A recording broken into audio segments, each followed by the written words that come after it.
தீஸ்வரம், சதீஸ்வரம், கண்டம்னு 3 தாளங்கள் இருக்குது. அந்த 3 தாளத்தையும் இப்படியே வச்சு 8ஆம் கிளாஸ் படித்த நம்ம ஆள் கவியரசு கண்ணதாசன் பாட்டு என்ன சார்?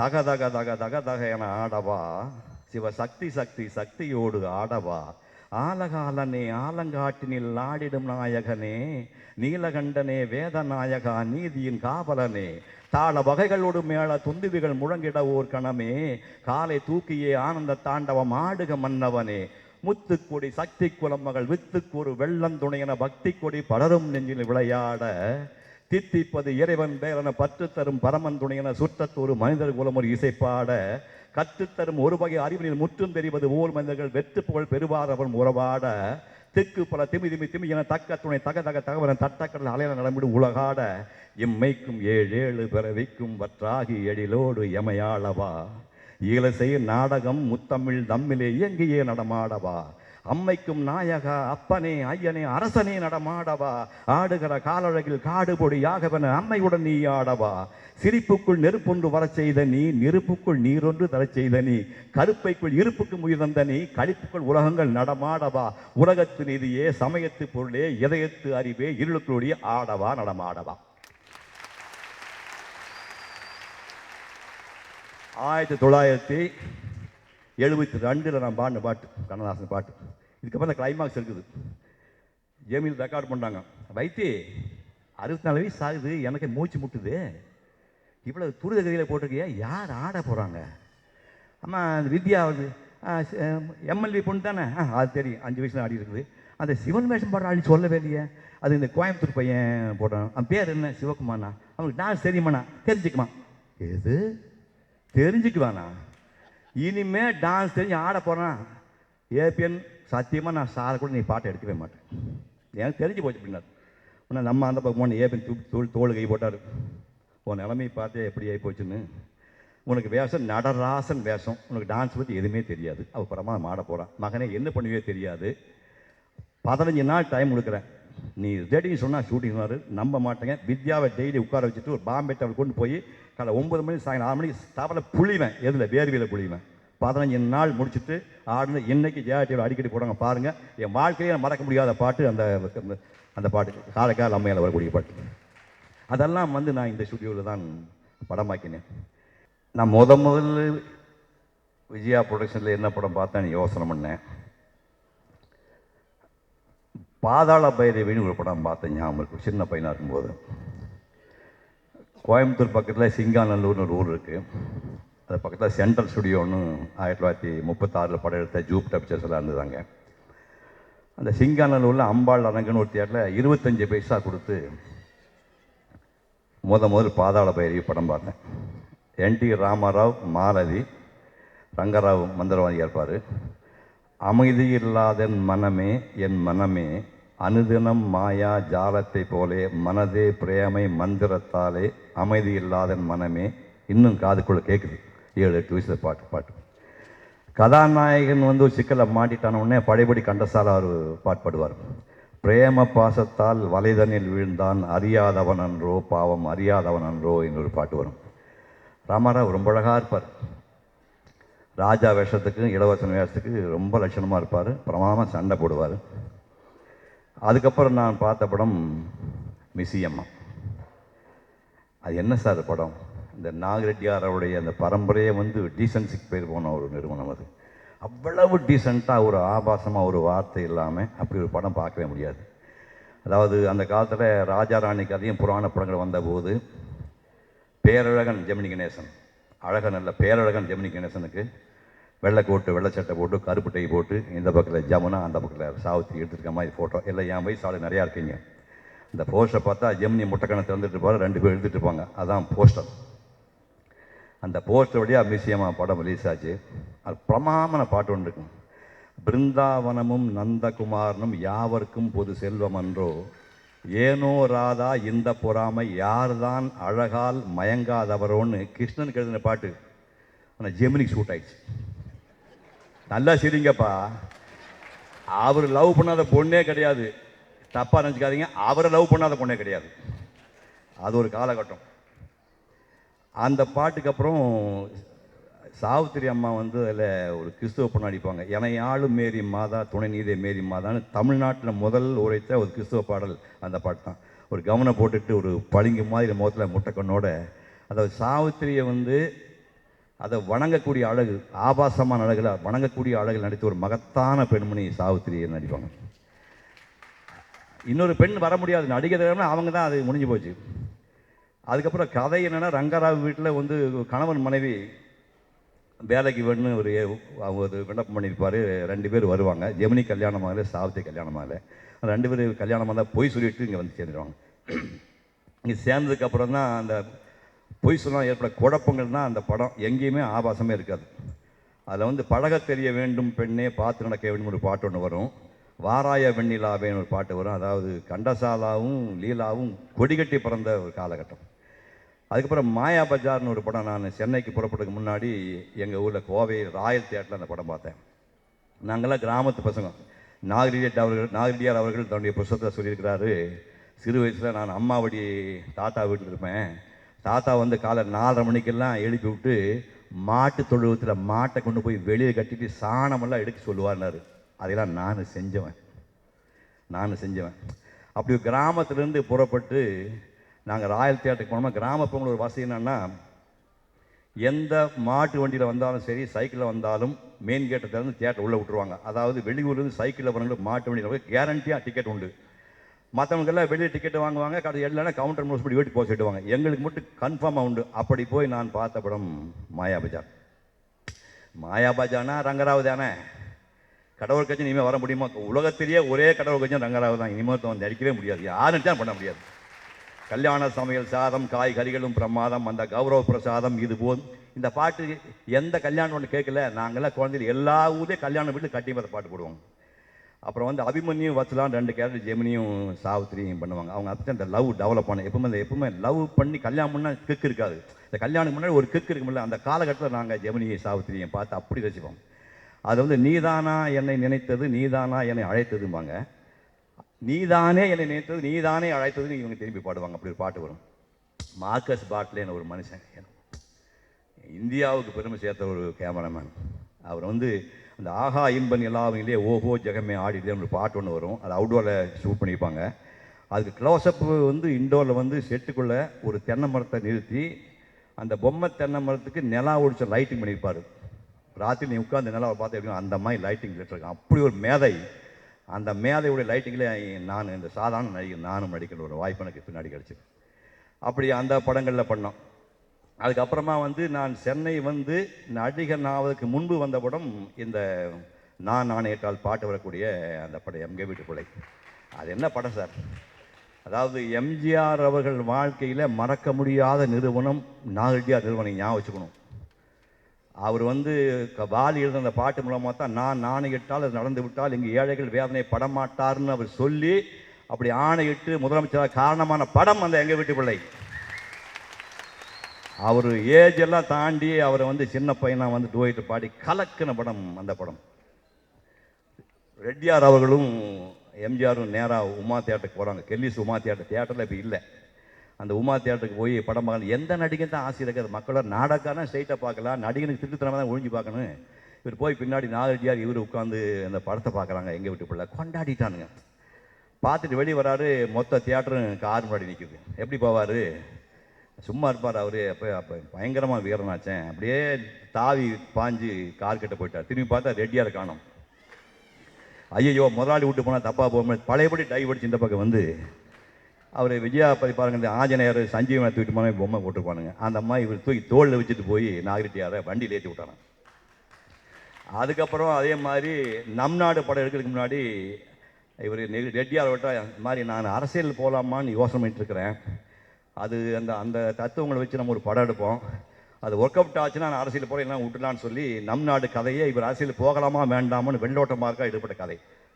அந்த கதையை எடுத்து ரெடி பண்ணி படம் ரிலீஸ் ஆகுது. மேகலா தியேட்டர் ஓட்டேரி பக்கத்தில் மேகலா தியேட்டர் இருக்குதான்னு தெரியல. இப்போ அந்த மேகலா தியேட்டருக்கு இவர் 2 பேர் போகிறாங்க. போய் பார்க்குறாங்க. வாங்க ஐயா வாத்தியார் ஐயான்னு நம்ம இந்திய சிஎம் அவர்கள் ஒரு பாட்டு பாடுறத பார்த்து ஜனங்க கைதட்டின பார்த்தோன்னே நான் ஜெயிச்சிட்டேன்னு சொல்லி அன்னைக்கு முடிவு பண்ணிட்டார் நான் முதலமைச்சர் ஆக போகிறேன்னு. அதுக்கு காரணம் இந்த நாகரியார் அவருடைய படம் தான். இந்த வாகினி ஸ்டுடியோவுக்குள்ளே நான் முதல் கால் வச்சது 1966 நவம்பர் மாதம் 14ஆம் தேதி. ஏன் இவ்வளோ கரெக்டாக சொல்லணும்னு பார்த்தீங்கன்னா, நான் ஒரு 55 வருஷமாக டைரி எழுதிட்டு இருக்கேன். டைரி நேற்று பார்த்தேன். எம்ஜிஆர் அவர்களோடு நான் அந்த 1966 நவம்பர் மாதம் 14ஆம் தேதி முதல்ல நடித்தேன். நான் சோக்கரா பையன், இந்த அமத்தூண்டு பையன் இருப்பேன். அவர் உச்சியில் இருக்கார், புகழ் உச்சியில் இருக்கார்.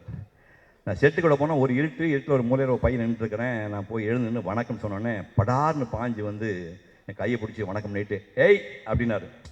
அதான் எனக்கு சேர் இல்லையா, அண்ணன் நீங்கள் உட்காருங்க அப்படின்னாரு. ஒரு சேர் வந்தோன்னே அந்த சேரை என்னை உட்கார வச்சுட்டு அவர் உட்கார்ந்தார். இந்த நிகழ்வு நடந்தது 1966 நவம்பர் 14. அந்த வாகினி ஸ்டுடியோங்கிறது தென்கிழக்கு ஆசியாவிலேயே அதுக்கு இணையான ஸ்டுடியோ வந்து இன்னும் வரவில்லை, எப்போதும் வராது. 13 ஃப்ளோர்.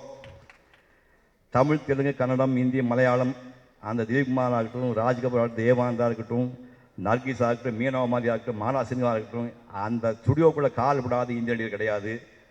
தெலுங்கு நடிகர் ராமராவ், நாகேஸ்வர் ஆரம்பித்து யசோலட்சுமியிருந்து, கண்ணாம்பாலிருந்து, சாவித்திரியிலிருந்து, பானுமதியிலிருந்து அத்தனை பேரும் கால்பட்ட இடம் அது. தமிழ் நடிகர் சிவாஜி, எம்ஜிஆர் இருந்து அத்தனை பேர் நடித்த ஒரு அற்புதமான இடம். அந்த இடத்துல 50 படங்களை இந்த மாமனிதர் தயார் பண்ணியிருக்கிறார். ஒரு நல்ல விஷயம் புரிஞ்சுங்க, எஸ்.எஸ். வாசன் அவர்கள் அவரே ஸ்கிரிப்ட் எழுதுவார், அவர் டைரக்ட் பண்ணுவார். ஸ்டுடியோ ஓனரில் ஸ்கிரிப்ட் எழுதி வாசன் டைரக்ட் பண்ணுவார். மாடர்ன் தியேட்டர் டிஆர்எஸ் ஸ்கிரிப்ட் எழுதுவார், டைரக்ட் பண்ணுவார். பச்சிராஜா கோயம்புத்தூரில் ஸ்ரீராமன் நாயுடு ஸ்கிரிப்ட் எழுதுவார், டைரக்ட் பண்ணுவார். ஐயாவுக்கு வந்து ஏவிஎம் செட்டியார் அவர்கள் பல படங்கள் டைரக்ட் பண்ணியிருக்காரு, ஸ்கிரிப்ட் எழுதுவார், ப்ரொடியூசராக இருந்திருக்காரு. வெறும் ஸ்டுடியோ ஓனராக இருந்துக்கிட்டு இவளுக்கு இணையாக பேர் வாங்குகிற மகத்தான மனிதர் நம்ம நாகரிகர் அவர்கள். இது என்ன தெரியுது? சத்தியத்தை கடைபிடிக்கணும், உண்மையாக இருக்கணும், கடுமையாக உழைச்சா யாரும் வரலாம் அப்படிங்கிறதுக்கு இவர் ஒருத்தர் தான் உதாரணம். திறமையெல்லாம் ரெண்டாவது தான் கொடுது. 1947 அம்பில் மாமா பத்திரிகை ஆரம்பிக்கிறாரு. பாலகன்லேருந்து பாட்டி வரைக்கும் படிக்கிற ஒரு அற்புதமான ஒரு புத்தகம் அது. 13 லாங்குவேஜில் 60 வருஷம் கற்பனை பண்ணி பாருங்க. ஒரு மனிதன் வாழ்நாள் முழுக்க 60 வருஷம் அம்பிலி மாமா நடத்துகிறார். அதில் வந்து சங்கர் ஒரு ஆர்டிஸ்ட், அந்த விக்ரமாதித்தன் வேதாளம் கதைக்கு படம் போடுற ஆள் சங்கரன் சொல்லி நம்ப மாட்டேங்க. நான் குழந்தையாக இருக்கும்போது பார்த்தேன். அப்புறம் பெருசான அந்த ஆள் இன்னும் வரைஞ்சிட்ருக்காரு. ஐயோ அவங்க உயிரோட இருக்கான்னு கேட்டு இந்த மணியன் சொல்லணும் கூட்டிகிட்டு போய் இப்போ சமீபத்தில் இங்கே வலசபாகத்தில் ஒரு வீட்டில், ஐயா நீங்கள் உயிரோட இருக்கீங்களா ஐயா அப்படின்னு. ஆமாம் இருக்கிறேன்னாரு. எத்தனை வருஷம் வரைகிறேன்? 60 வருஷமாக வரைகிறான்னாரு. அந்த மனுஷன் காரை தொட்டு கும்பிட்டு வந்தேன். அவர் அம்பிலி மாமாவில் படம் போட்டாள். அதுக்கப்புறம் பொம்மைன்னு பத்திரிக்கை ஆரம்பித்தார். 1966 ஜூலை மாதம் பொம்மைன்னு பத்திரிக்கை ஆரம்பித்தார். அப்போ தான் நான் சினிமாக்குள்ளே வந்த நேரம். விஸ்வநாத் ரெட்டி அவர்கள் அந்த பத்திரிகையுடைய ஆசிரியராக இருந்தார். பொம்மை சாரதி துணை ஆசிரியராக இருந்தார். பொம்மை வந்து அது என்னுடைய பத்திரிக்கை. நான் வளர்ந்த இடம். நான் ஒரு சாதாரண நடிகன். நான் போனோடனே பொம்மையில் படம் எடுக்கிறதுக்காக ஜெர்கின் இருக்கான்னு கேட்டாங்க. ஜெர்கின் வாங்குறதுக்கு இல்லை, காசு கிடையாது சார் அப்படின்னேன். சரி பரவாயில்ல அப்படின்னு சொல்லிட்டு வார்ட்ரோப்புகளை போய் வாகன் ஸ்டுடியோலேருந்து நல்ல கோட்டு, மஞ்சள் கோட்டு ஒன்று ஜெர்கின் எடுத்து கொடுத்து, எலக்ட்ரிக் கிட்டார் கையில் வச்சு, ஒரு ஏணியை வச்சு, பேண்ட்டு மட்டும் ஒரிஜினல் பேண்ட்டை வச்சு, இந்த ப்ளூ கலர் இருந்தால் பேண்ட்டை போட சொல்லி மேலே நிற்க சொல்லி, பக்தா, இந்தியாவுடைய மிகச்சிறந்த புகைப்படக்காரர்கள் ஒருத்தர் பக்தான்னு பேர். அந்த பக்தா வந்து என்னை படம் எடுத்து, இப்போ என்னுடைய செல்ஃபோனை வச்சுருக்கேன், அந்த படம் கிட்டார் வச்சுருக்க படம் வச்சுருக்கிறேன். அந்த கட்டுரையில் ஜெமினி ஒரு லைன் டிராயிங்கோட லைன் டிராயிங், நான் வரைந்த ஓவியம் லைன் டிராயிங் வந்து மைசூரில் அவார்டு வாங்குச்சு. அந்த லைன் டிராயிங் பார்த்துட்டு என்னோடு நிறுத்த ஜெமினி அவர்கள், காதல் மன்னன் ஜெமினி கணேசன் அவர்கள் 1966 சரஸ்வதி நடிக்கும்போது, டே மாப்பிள்ள ஒரு லைன் டிராயிங் ஒன்று போட்டிருந்தேன், லைன் டிராயிங்கில் வந்து வேர்வை போட்டு வேர்வை பால் இருக்கமே வரைஞ்சதே ரொம்ப பிரமாண்டான்னு சொல்லி பாராட்டினார் அவர். அதுக்கெல்லாம் காரணம் பொம்மை. பொம்மைக்காக நான் பல நாள் ஜெமினி சர்க்கஸ்லாம் போய் டிராயிங்கெல்லாம் வரைஞ்சி கொடுத்துருக்கேன். பொம்மை நான் என்னோடு வளர்ந்த ஒரு அற்புதமான பத்திரிக்கை. அது 32 வருஷம் அந்த பத்திரிக்கை நடத்தினார். அதுக்கப்புறம் மங்கைன்னு ஒரு பத்திரிக்கை 23 வருஷம் நடத்துகிறார். பத்திரிக்கை அந்த உலகத்தின் மேலே பயங்கர பைத்தியம்.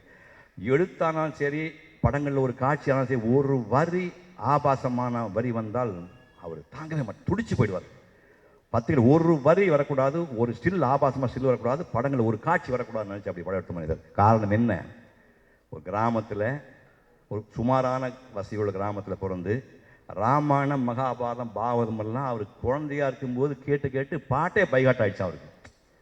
அந்த வாத்தியார் சொல்கிறாரு, ராம்ஜி சொல்கிறாரு, இவனுக்கு பாட்டே தெரிய மாட்டார், தெலுங்கில் எல்லா பாட்டும் மனப்பாடம் வசதிருந்தார். ராமாயண மகாபாரதமில் சின்ன வயசே மனப்பாடம் பண்ணவர். ஆனால் கலைத்துறைக்கு வரல. அவங்க அப்பாவோட சேர்ந்து வெங்காய வியாபாரம் பண்ணுறாரு, ரங்கூன் சிங்கப்பூர்லாம் போகிறாரு, அதோடு நிறுத்திட்டார். இந்த துறைக்கு உள்ளே அவர் வரல, வராமல் பெயரை வாங்கிய ஒரு அற்புதமான மனிதன். அவர் வாழ்ந்த வாழ்க்கைக்கு தாதா சாஹேப் பால்கே அவார்டு கொடுத்தாங்க. பல கல்லூரிகள் வந்து கௌரவ டாக்டர் பட்டம் கொடுத்துச்சு. அவ்வளோ பெரும் வாங்கின அந்த ஸ்டுடியோவில் நான் 30க்கும் மேற்பட்ட படங்களை நடித்திருக்கிறேன்.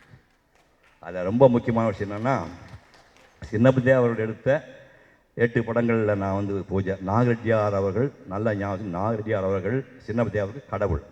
முருகக் கடவுளுக்கு அடுத்தது நாகரெட்டியார், அடுத்த கடவுள் எம்ஜிஆர். சின்னப்பதேவருக்கு 3 கடவுள் தான். முருகக் கடவுள், 2வது நாகரெட்டியார், 3வது எம்ஜிஆர். நான் 30 படங்கள் வந்து அந்த நடித்தேன். அதில் வந்து பத்ரகாளி படம் நம்ம சரவணன் சாருடைய நெருங்கிய நண்பர் என்னை திரையுலகுக்கு அறிமுகப்படுத்தி ஏசி திலோசந்தர் அவர்கள் தயாரித்த படம் அது. அதெல்லாம் உங்களுக்கு தெரியும். கண்ணன் ஒரு கைக்குழந்தை பாட்டு மறக்க முடியாத ஹாண்டிங் சாங். இனிமேல் அப்படியெல்லாம் பாட்டு இளையராஜா போடவே முடியாது. அந்த கண்ணொரு கைக்குழந்தை வந்து கேட்டையில் அங்கே பார்த்தேன் அங்கே பாட்டெல்லாம் வந்து ஒரு டப்பாங்குத்து பாட்டு ஒன்று வந்து அது என்ன வேடிக்கைன்னா 5000 அடி படம் முடிச்ச உடனே படத்தை போட்டு பார்த்து அப்போல்லாம் சினிமா ரொம்ப கஷ்டமான நேரத்தில் படம் விற்று போச்சு. ராணிச்சந்திரன் அங்கே சொல்கிறாங்க, நான் அமெரிக்காவுக்கு போயிட்டு வந்தோடனே பேலன்ஸ் கன்சியூம் பண்ணலான்னு சொல்கிறாங்க. திருவடி சூழத்தில் ஷூட்டிங் நடக்குது. அதை வந்து பைத்தியம் முடிச்சு போன பொண்ணை தெளிவானதுக்கப்புறம் நான் மீட் பண்ணி படிக்கல் உட்காந்து பேசாமல் சீன் வரும். பேசுனா நான் தோலுக்கு ஆசைப்பட்டு நீ இன்னொரு பொண்ணை கல்யாணம் பண்ணல, எங்கள் அம்மா கட்டாயப்பட்டு நான் கல்யாணம் பண்ணேன், தப்பாக நினச்சிக்காத உண்மையில நான் உயிரே வச்சுருக்கேன்னு சொல்லுவேன். ரியாக்ஷனே பண்ண மாட்டான். வீட்டில் ட்ராப் பண்ணுறமான்னு சொல்ல, பரவாயில்ல நீங்கள் உங்கள் வழியில் போங்க, நான் என் வழியில் போவேன்னு. ராணிச்சந்திரன் இந்த பக்கம் போவான், நான் அந்த பக்கம் போவேன். 7 பிறப்பும் இணைந்திருக்கும் சொந்தம் இந்த சொந்தம் அம்மா, வாழ்விருக்கும் நாள் வரைக்கும் தஞ்சம் உந்த நெஞ்சம் அம்மா, சாவு காயத்ரி மந்திரத்தை உச்சரிக்கும் பக்தனமா அந்த பாட்டு பேக்ரவுண்டில் போடுவாங்க. அதுதான் நான் ராணிச்சந்திராவை கடைசியாக பார்த்தது. இப்போ துபாய் போனாங்க, ஒரு 4 நாள் நிகழ்ச்சி முடிச்சு வந்தாங்க. பாம்பேலேருந்து இன்றைக்கி நைட்டு வந்தே ஆகணும், வந்தால் தான் நாளைக்கு அமெரிக்கா புறப்பட்டு போகணும். ஃப்ளைட் எதுவும் கிடைக்கல. ஒரு 10 பேர் யமன் விளையாடுறான் பாருங்க, 10 பேர் சேர்ந்து நாங்கள் போய் ஆகணும், நாளைக்கு அமெரிக்கா போகணும், ஒரு ஃப்ளைட்டு வேணும் கட்டாயப்படுத்தி. ஆட்டோவையாது ஒரு மூளை நினைக்கிற ஒரு ஃப்ளைட்டை வந்து அதான் ஒரு ஃப்ளைட் காலியாக்குது போல் இருக்கேன், அந்த ஃப்ளைட் போய் அவன் கட்டாயப்படுத்தி என்ன எப்படி ஏர்போர்ட்டில் அத்தாரிட்டிஸ் ஒத்துக்கிட்டாங்கன்னு தெரியல. ஒரு பைலட்டை பிடிச்சி கொடுத்து ஒரு 10 பேர் ஏறி டேக் ஆஃப் ஆகி 1000 அடி போகும்போது எல்லாம் பெல்ட் போட்டு உட்காந்துருக்காங்க. டபான்னு ரிவர்ஸ் ஆகிடுச்சு ஃப்ளைட்டு. பெட்ரோல் பின்னாடி பெட்ரோல் டேங்க் ஓப்பன் ஆகி உள்ள ஃப்ளூயில் அடிச்சுது, படான்னு பற்றிச்சு. அவ்வளோதான். அடுத்த வினாடி கரையை முடிந்து விட்டார். அதுக்கப்புறம் 6 அடி 2 கிலோமீட்டர் திலோசந்தர் நொறுங்கி போய் விட்டார். சரவணன் சார் உட்காந்துக்கார். இவரை போன்றவுடைய அந்த ஊக்கத்தினால் தான் அந்த மனிதன் இன்னும் உயிர் கொடுக்கின்றான். அதுக்கப்புறம் நான் போய் பார்த்தேன். உங்களுக்கு ஆறுதல் சொல்கிற அளவுக்கு நான் ஸ்டூடெண்ட்டு எனக்கு தகுதி இல்லை சார், கொஞ்சம் பொறுமையாருங்கன்னு சொல்லி நான் பட்டிக்காடு ராஜா படத்தில் என் கூட ஒரு பொண்ணு டான்ஸ் ஆடிச்சு, புஷ்பான்னு பேர், குரூப் டான்ஸ் ஆடிச்சு. அந்த கேர்ள் வந்து ராணிச்சந்திராமாகியே இருக்கும். நான் பெயிண்டர், பேசிக்கலி பெயிண்டர், 6 வருஷம் பெயிண்டிங் படித்தேன். ஸோ அதை பார்த்துட்டு கிட்டத்தட்ட ஹைட்டு சுருட்ட முடி கண்ணெல்லாம் ஒரே மாதிரி தேட சொல்லி ஜூனியர் ஆர்டிஸ்ட் சொல்லி இந்த புஷ்பாவை கண்டுபிடிச்சி சொல்லி அந்த புஷ்பாவை கண்டுபிடிச்சி திலோசனர் வீட்டில் வச்சு மேக்கப் போட்டு அந்த ராணிச்சந்திராவுக்கு என்ன ரிசம்பிளன்ஸ் கண்டுபிடிச்சி, நம்ப மாட்டேங்க, 1/3 ஃபில்ம் புஷ்பாங்களை பொண்ணை வச்சு எடுத்து சில்வர் ஜூப்ளி ஓடியது. அந்த படத்தை நாங்கள் துவக்கி எடுத்தது இந்த வாகினி ஸ்டுடியோவில். அதுக்கப்புறம் நம்முடைய முதலமைச்சர் ஜெயலலிதா அவருடைய 100வது படம் திருமாங்கல்யம், அந்த வாகினி ஸ்டுடியோ 8வது ஃப்ளோர் தான் அந்த படத்தை நாங்கள் ஷூட் பண்ணோம். அது என்ன வேடிக்கைன்னா, அந்த உலக புகழ் மார்க்கஸ் பாட்லே அவர்கள் எனக்காக லைட் பண்ணார். அந்த படத்தை டைரக்ட் பண்ணவர் இன்னொரு உலக புகழ் வின்சென்ட் அவர்கள் அந்த படத்தை டைரக்ட் பண்ணார். அந்த படம் அங்கே தான் படமாக்கப்பட்டது. அதுக்கப்புறம் வந்து ரேவதி ஸ்டுடியோன்னு ஒன்று இருந்துச்சு அந்த காலத்தில். 1958-59 ரேவதி ஸ்டுடியோ 2 ஃப்ளோரோடு இருந்தது. அதை வாங்கி வாகினோட இணைச்சி 13 ஃப்ளோராக பண்ணிட்டாங்க. அந்த 13வது ஃப்ளோரில் தான் காரைக்கால் அம்மையார் என்ற ஒரு படத்தை ஏபி நாகராஜன் அவர்கள் அங்கே ஷூட் பண்ணார், கிளைமாக்ஸ் சீன் ஷூட் பண்ணார். ரெட்டியார் அவர்கள் சாதாரண நினச்சிக்காதீங்க, நான் ஒரு சாதாரண பையன். வழியில் பார்த்தா கூட தம்பி ஏதாவது குறை இருந்தால் சொல்லுங்கள், நான் கரெக்ட் பண்ணிக்கலாம், மேக்கப் ரூம்லையோ வேறு எங்கேயோ தப்பு இருந்தால் சொல்லுங்கள், கரெக்ட் பண்ணிக்கலாம் சொல்லுவாங்க. எப்போ பார்த்தா சொல்லுவார். இந்த ஷூட்டிங் அப்போ வருவார், வாரத்தில் 2 நாள் வந்து பார்ப்பார். நான் ஒரு சின்ன பையன், நான் எங்கேயோ பொம்மை போட்டு ஊர் சுற்றி இருந்தாள். வித்யா வந்து குழந்தையிலும் நடிச்சிட்டு இருக்கவா, 5 வயசுல டான்ஸ் ஆடுற பொண்ணு. அவளுக்கு இதை 20 இயர்ஸ் எக்ஸ்பீரியன்ஸு, நமக்கு ஒன்றும் கிடையாது, மாடு பயிச்சிருந்த பையன் நான். என்னை கொண்டாந்து மியூசிக் டைரக்டர் யாருன்னு கேட்டோன்னே இவர் தான் சார் நம்ம குன்னக்குடி வைத்தியநாதன் ஏபின்னு சொல்லியிருக்கிறாரு. எனக்கு அவன் வயலின் வாசி பையனாச்சு, அவன் எப்படி மியூசிக் போடுவான், ஏன் நம்ம கேவி மாதம் ஏன் போடலான்னு கேட்டோடனே ஏபி டென்ஷன் ஆகி போயிடுச்சு. உடனே வைத்தியநாதன் ஃபோன் பண்ணி, டேய் அம்மா ஏதோ சீரியஸாக இருக்காங்க, நீ போய் பாருன்னொன்னே காலை 4:30 மணிக்கு அவர் ராணி இல்லை தங்க பிளேட் சாப்பிட்ட தியாகராஜா பாவர் வந்து 750 ரூபா வாங்கும்போது நம்ம 1 லட்சம் ரூபா சம்பளம் வாங்குவோம் 1934. ராணி பெண்களை சந்தோஷப்பட்டுங்க, இனிமேல் ஒரு பெண் வரவே முடியாது. 1934 1,00,000 வாங்கின ஒரு பெண்மணி. இப்போ நம்ம எண்டுக்கு வந்துடலாம். சின்னப்ப தேவர் அவர்கள், நாகரெட்டியார், எம்ஜிஆர் 3 பேர் தெய்வீக நண்பர்கள். அப்படிமா இனிமேல் நம்மளாம் இருக்க முடியுமான்னு தெரியல. ஜூபிட்டர் பிக்சர்ஸில் 1936களில் முருகன் வேஷத்தில் எம்ஜிஆர் டான்ஸ் ஆடார். முருகன் வேஷத்தில் கடவுள் வேஷத்தில் டான்ஸ் ஆடு, சிவன் வேஷத்தில் டான்ஸ் ஆடுற முருகன் படத்தில் அவரை கூப்பிட்டு ஏஎஸ்ஏ சாமி அவர்கள் ராஜ்குமாரி படத்தில் ஹீரோவை போட்டார். இவருக்கே ஹீரோ சான்ஸ் முதல் வருது. ஆனால் அப்போ அந்த ராமநாதபுரம் கோவை பெல்ட்டில் ஒரு கோதாப்பட்டினா ஜிம், உங்களுக்கெல்லாம் ஜிம் சொன்னால் தான் புரியும். ஜிம்மில் வந்து உடற்பயிற்சி சாலை வச்சு தேவை நடத்திட்டு அப்படியே கருங்கல்மாக இருப்பார் அவர். எம்ஜிஆர் அடிக்கடி போய் பார்க்குறாரு. பார்த்துட்டு அருமையான ஆள் சொல்லிட்டு, என்னுடைய படத்தில் ஹீரோ நிற்க வேண்டும் என்றால் ஒரு வில்லன் ஸ்ட்ராங்கான ஆள் வேணும்னு சொல்லிட்டு ஃபைட்டுன்னு போட்டால் நான் சின்னப்பதேவரோட போடணும்னு சொல்லி சண்டை போட்டு முதல் படத்துலேயே சின்னப்பதேவருக்கு வாங்கிட்டார். அப்படி ஆரம்பித்து அதே சின்னப்பதேவர்கள் சென்னைக்கு வரும்போது அங்கே கோயம்புத்தூர் பக்கம் வந்து தேவமார் பெண்களெல்லாம் வந்து மாடு வாங்கி பால் கறப்பாங்க. ஒவ்வொருத்தர் வீட்லேயும் ஒரு 1000 வந்து கடன் வாங்கி கைமாற்ற வாங்கி 1,00,000 ரூபா பணத்தை வாங்கிட்டு வந்து இந்த கிரேட் மேன் நாகரெட்டியார்கிட்ட கொடுத்து கால் விழுந்து, முதலாளி நான் முதல் படம் எடுக்க ஆசைப்பட்றேன், படம் முடிய வரைக்கும் நீ எங்கிட்ட காசு கேட்கக்கூடாது என்று சொல்லி எடுத்த படம் தாய்க்கு பின் தாரம். 1956 வந்து எம்ஜிஆருடைய படம் தாய்க்கு பின் தாரம். நான் வந்து மதுரை தங்கம் தியேட்டர்லேயே நான் அந்த படத்தை முதல் பார்த்தேன். அதுக்கப்புறம் அப்போ புருஷன் முண்டாட்டியுமே தானே நட்புங்கிறது ஊடல் கூடல் தானே. அந்த கிரேட் எம்ஜிஆருக்கும் தேவருக்கு சின்ன ஊடல் கூடல், நீ பெரிய ஆளா நான் பெரிய ஆளான்னு 2 பேரும் திருப்பிட்டாங்க. திருப்பிட்டு ஒரு 5 வருஷம் ஓடிச்சு. இவர் எடுத்த படமெல்லாம் ஆஃப். யாருக்கு? தேவருக்கு எடுத்த படமெல்லாம் ஃப்ளாப். துண்டை ரெடி பண்ணிட்டார் ஊருக்கு போகிறது. அங்கே எம்ஜிஆர் நிலைமை என்ன? அவர் படங்களில் போயிட்டுருக்குது பெருசாக வாழ்வா சாவா போராட்டம் தான். போய் கும்பகோணத்தில் வந்து ஒரு நாடகம், இன்ப கனவு நாடகம் போடுறாரு. அந்த நாடகத்தில் குண்டுமணின்னு ஒரு ஆள், நடிகர்கள் பாருங்கள், தன்னோட நடிப்பை காட்டுக்கு குண்டுமணிங்கிற எம்ஜிஆர் அப்போ 3 மடங்கு வெயிட் இருப்பார். அந்த குண்டுமணியை தூக்கி கீழே போடும்போது காரில் போட்டு கார் உடஞ்சி போச்சு. எந்த காலத்துலையுமே நடிகனுக்கு ஆபத்தமாக க்ளோஸ், எம்ஜிஆர் க்ளோஸ்ன்னு தான் சொல்லுவாங்க. அப்படி சொன்ன போது 6 மாதம் ஆகும் எம்ஜிஆர் டியான்னு சொன்னாங்க. இல்லை, புரூக்லின் எப்படி வந்து அந்த பேப்பர் பால் ரோட் போகிற அதே எம்ஜிஆர் 6 மாதம் ஆகுன்னு சொன்னால் 4 மாதத்தில் அதே காலை ரெடி பண்ணி அதே குண்டுமணியை கூட்டிகிட்டு வந்து இதே வாகன் ஸ்டூடியோவில் அந்த 2 வெள்ளை மாடு முட்டும் இல்லையா, அந்த இடத்துல நின்று குண்டுமதி தோளில் வச்சு 4 ஆங்கிளில் ஃபோட்டோ வச்சு எடுங்கடா ஃபோட்டோன்னு சொல்லி, இதோ எம்ஜிஆர் வந்து விட்டான், மீண்டும் வந்து விட்டான், எம்ஜிஆர் ஒழிய மாட்டான் அப்படி ஃபோட்டோ எடுத்துகிட்டு ரெடி பண்ணிட்டுருக்குறாங்க. பக்கத்தில் தேவர் போகிறாரு ரெட்டியார்கிட்ட போய், ஐயா என்னையா துண்டை கையில் வச்சுருக்கேன்? இல்லை ஊருக்கு போகிறேன், துண்டை போய் தோல் போடலான்னு வந்திருக்கேன். என்னாச்சு? ஒன்றும் எடுவில்லை, எல்லாம் விட்டா உடனே காசை விட்டாச்சு, ஊருக்கு போனேன். பைத்தியக்காரா, நீ 4 பாட்டு ரெக்கார்டு பண்ணு பார்த்துக்கலாம் சொல்லி ரெக்கார்டிங் தேட்டரில் காசெல்லாம் வேண்டாம் ரெக்கார்ட் பண்ண சொல்லி 4 பாட்டு ரெக்கார்ட் பண்ணுறாங்க. ரெக்கார்டிங் போயிட்டுருக்கு. இவர் குண்டுமதி தோளில் வச்சுட்டு போட்டுட்டு இருக்கிறாரு. 2 பேருக்கு தகவல் கிடைக்கிது. எம்ஜிஆர் தேவர் வந்து ஆண்டவனே கூப்பிடுவார். ஆண்டவனே அப்படிம்பாரு, அண்ணன் தான் கூப்பிடுவார். ஆண்டவனே என்ன பண்ணுறீங்கண்ணா? அதாண்ணா காலை உடஞ்சி போய் சொன்னாங்க, இல்லை கால் வந்து காட்ட ஃபோட்டோ எடுத்துக்கண்ணா. நீங்கள் என்ன பண்ணுறீங்க? நான் சாங் ரெக்கார்டு பண்ணுறேண்ணே. சரி, ரெக்கார்டிங் முடிச்சிட்டிங்களா? முடிச்சிட்டேன். கேட்கலாமா? வாங்க கூப்பிட்டு போகிறேன். 5 வருஷம் சண்டை போட்டு போய் உட்காந்தாங்க. பாட்டை கேட்டாங்க. அண்ணா பாட்டு பிரமாமல் இருக்குண்ணே, யாருண்ணே நடிக்கிறாங்க? ஒரு கன்னட ஆக்டர் நடிக்கிறாரு. ஏண்ணா இவ்வளோ நல்ல பாட்டு போடுறீங்க, கன்னட ஆக்டராக போடுறீங்க, எவன் நடிக்க மாட்டேங்கிறா, நான் பண்ணுறது? ஏண்ணே நான் இல்லையா? நினச்சி பாருங்க, நான் இல்லையான்னு கேட்டவன் 2 பேர் காட்டி பிடிச்சி காதலிட்டாங்க. மீண்டும் இணைந்தார்கள். தாய் சொல்லை தட்டாதே 1961 வந்தது. அதுக்கப்புறம் தொடர்ந்து அவர்கள் ஒரு கிட்டத்தட்ட 16 படம் ஒரு ப்ரொடியூசருக்கு தொடர்ந்து 16 படம் எம்ஜிஆர் எடுத்து கொடுத்து மகத்தான படம்.